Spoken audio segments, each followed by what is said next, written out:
like in so many professions, they just can't fall in on it. They have to learn to see what, how the whole thing is put together.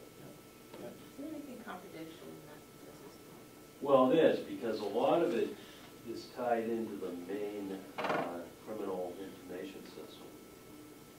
So typically, people at work would need to have some type of personal reliability background. Yeah, clearance check. Yeah. But all your people do, right? Oh, yeah. Yeah. So it's the technical side, and then you throw that in on top of it. So that's, you know, that makes it even more difficult, really. Damon? Could ask the sheriff what are these systems that he spends the most time on? Is dispatch just this criminal database? I mean, can you describe some of these systems so we know what you're talking Yeah, about? I mean, I could get you a detailed list of it, the overview, and like the cost. We have a very robust property book, and it lists each component to it, but it includes anything to do with the radio system, the towers, the computer bases, where the storehouse for the internet crimes against children, storage of the data. We have direct feeds into it's called the NLETS, which is the National Law Enforcement Telecommunications System. And of course, we're tied into the 911 system. And the list goes on and on. I would probably have to sit down and give you a list of it. So this isn't Microsoft Word and kind of the basic Internet I Explorer? wish it was that simple. I may have missed it, but he's also responsible for the emergency trailer, Yes. complex, command center. Right. Yes, sir. Just a quick question for the Sheriff Conley. It strikes me that IT is a 24/7 situation, and electronics are especially vulnerable to breakdowns and disconnects and so forth. Is it really reasonable to expect that overtime still won't be an issue, because you never know when it's going to go on the blitz, and somebody has to be called in if it's 2 in the morning. So I guess my question is this position especially subject to the the variability of hours and requirements and overtime? Yeah, that's an excellent question, and It's a salary position. Yeah. There's no overtime. Yeah, this one is a salaried position, so I have basically eliminated the need for that additional cost. What I see in this field, though, is that we have a unique opportunity at Mean to have a law enforcement sworn deputy that's also the IT person. Most organizations don't have the luxury of doing that because they don't have the people with the skills, plus to maintain those skills. It's a constant update on the learning and the procedures and all the systems. So. Answer your question? I think so. Your question too? Okay. Yes, sir, Ed? I have really a big concern about the sobriety checks. And I wanted to know, did you consider the Fourth Amendment of the Constitution when you asked for the money to do sobriety checks? Yeah, we actually did those sobriety, or we Assisted. Yeah, we asked for the grant and with respect to Conway and Wakefield Police Departments. I understand those Fourth Amendment issues that people bring up. Those have been vetted in the court. All I can tell you is that from the strict execution of the process, it isn't a random thing, and that it's published. And it's very well orchestrated, and I really don't think anybody's rights are being violated during those checks.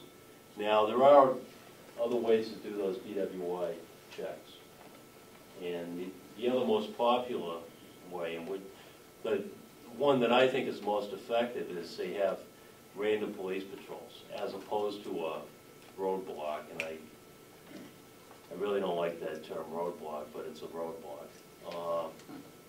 Those tend to be more effective. far as sheer numbers. But then on the other hand, there have been some significant public safety accomplishments by the roadblock style of the DWI checkpoint. But that has been through the court many times at this point, and the guidance back has been as long as it is done strictly, you know, as long as it is structured with a set policy, that it's valid and legal, and we make sure that happens. Follow up. The main problem it seems that people have is that somehow you're using like to coin a phrase, you're using like a pre-crime technique to single out people who may or may not be intoxicated. And the problem I think most of the public has is a judge is selecting an area that apparently is warranted. And people don't understand, how can you get a warrant for someone when you're not giving a person, a place, and things to be seized? They don't understand that. People didn't know what articulable suspicion was, and I still don't understand, how do you suspect that somebody is drunk if they haven't committed the crime yet? So that's the issue that people are having? Yeah, it's you know, it's certainly an issue that had to be answered, and I think it has. I think that those sobriety checkpoints have impacted public safety. We've arrested some very drunk people out of those things that might not have otherwise been stopped. So, you know, based on the public safety and the risks to the public, I think it's a good program, and it has shown success. And I think if you saw it, you'd be comfortable with it. If you saw it. Probably not, but maybe. Another question. In your career, did you ever not do something because you felt personally it violated the Constitution of the United States? Like, did you ever actually say, I'm not going to do that because of a certain amendment, or did you ever have a concern? That's an interesting question. I would have to sit down and think about it and get back to you on that. Well, the main firestorm on the internet is that main question. Since you took an oath to uphold the Constitution, you are the last arbitrator and protection of those rights.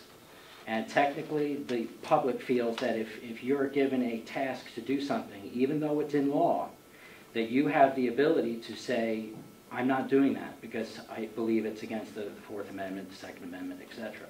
That's our final protection of that right. Yeah, I mean, I certainly understand that, and that has been proven time and time in history, not only in civilian, but certainly in any type of look at military law. But I would really have to sit down and think about that and answer your question. One thing I can tell you that police officers, law enforcement, with very few exceptions, and I believe there are only 3, your authority to make arrests, it is discretionary. And so based upon that ability to have that discretion, I think he answers most of those constitutional concerns people have. But that's an excellent question, and it's certainly one we should always think about. My comment also would be that these aren't held during normal hours, am I correct? I mean, Yeah, these well, are held at sometime in the morning, right, or on the weekend? Or yeah, whatever. usually they start around midnight and go to about 2 a.m. And in the past, it's been very successful in catching some of these people that shouldn't be on the road. I got stopped sometimes around like 6, 7 o'clock in the evening. Sobriety test? Did you pass? I wasn't driving. So you'll say. Yes, Ed. One more follow-up. One more follow-up. I mean, it's really important, to separate if it's effective or not. The amendment's there to protect that right, and the public. I mean, there's a firestorm not only on mainstream media, but on the internet and every blog around about this subject, and it's going to come up again. And people just want to know that, yes, it may be effective. It may be effective to pull everyone over, because then you would stop everything. But at what point do we want to draw that line to, intervene? Now, on the effectiveness of it, if you look at the data of the effectiveness of it, it's less than 5% overall? I mean, it's not really a credible means of stopping drunk driving. And the public feels that perhaps some of that money that's used for the sobriety checks and breathalyzer machines and huge vans and roadblocks and overtime could be shifted to the health issue, which is alcoholism. Well, you have some very insightful observations, and I can assure you that we are subject to the guidance of the people, and that based on that, we are always going to try to do the right thing. But you certainly have some valid points, and these things have to be talked about and then talked about again. And isn't it true that it's announced in the paper, in the media, that this is gonna happen at a certain time? Yeah, it's announced in the paper, and there's a court procedure to allow it to happen, and I know people that have avoided going through them just because it was in the paper, and they said, well, yeah, that's fine, but I'm gonna be going the other way, because I don't want to deal with a roadblock. Just to clarify, it's not the date and time, it's just that at some point during a particular week in some place there'll be a roadblock. Right, yeah, there's a Okay, way. people can figure it out, but it's not scheduled, in a really precise way for the public. Plus, there's an opportunity for people not to go through it. We're not chasing down people that don't want to go through it. Yeah. That answers some of that concern. You could avoid it if you don't want to Right, stop. yeah, if somebody sees it up ahead and they, Oh, just pull off the road. yeah, they can pull off the road and go back, or, Be endangering the local change. community, that makes sense. Yes, Dana?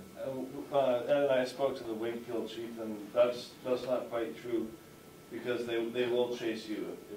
If you have something else wrong with your car, like a tail light out, they will stop you, but they do look at people who turn around. And It is hard to Well, they miss, should. miss that driving behavior. Okay, are we finished with that issue, okay? Got anything else, folks?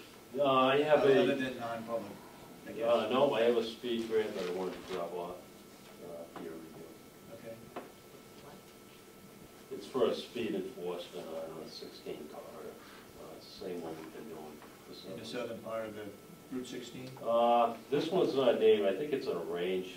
It says Southern Carroll County, so it'd be It's where most of the accidents have happened, I think, right, over the years? Mostly the opening there.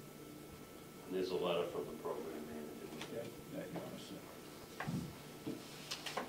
So that's all I had. So just for closing, you wanted like that quarterly report, because I'm certainly glad to give it to you. An analysis of how much time is actually spent on the IT portion of this day. Okay.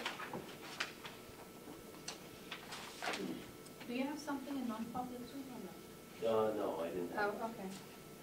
So this grant is for about $4,400? Do